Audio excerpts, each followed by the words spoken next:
So Dr. Ortiz, can you tell us about exactly what prompted us to study this project?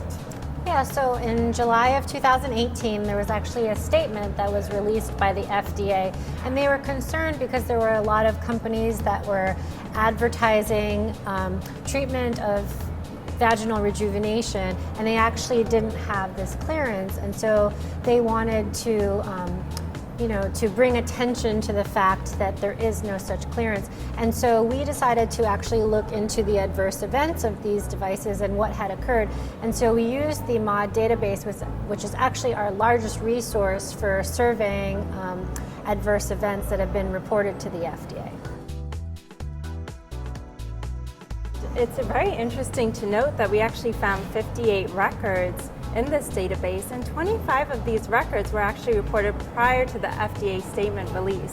Dr. Avram, I was wondering, what were your thoughts on that? Well, one of the limitations of the FDA MAUDE database is it's limited by who is actually reporting, and we don't know what the underlying numbers of treatments were. So while there were 25 adverse events, we don't know how many treatments were actually performed, and we don't know what the exact circumstances were for all of these, but I think the FDA looked and saw that there were people making marketing claims that they had never cleared, and saw that there were some injuries, and used that opportunity to rein in that practice in terms of marketing and to signal concern about the fact that there may be adverse events that were happening.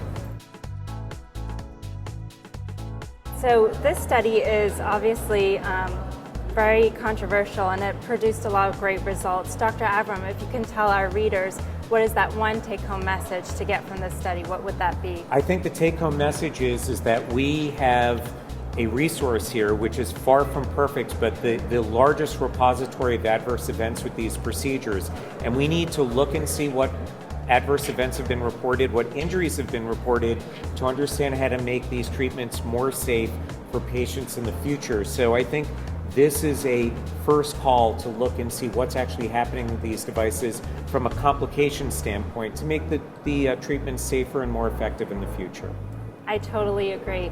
Well, thank you all for tuning in. To check out this paper, please plug into the link below, and that is in the lasers in surgery and medicine. Thank you all.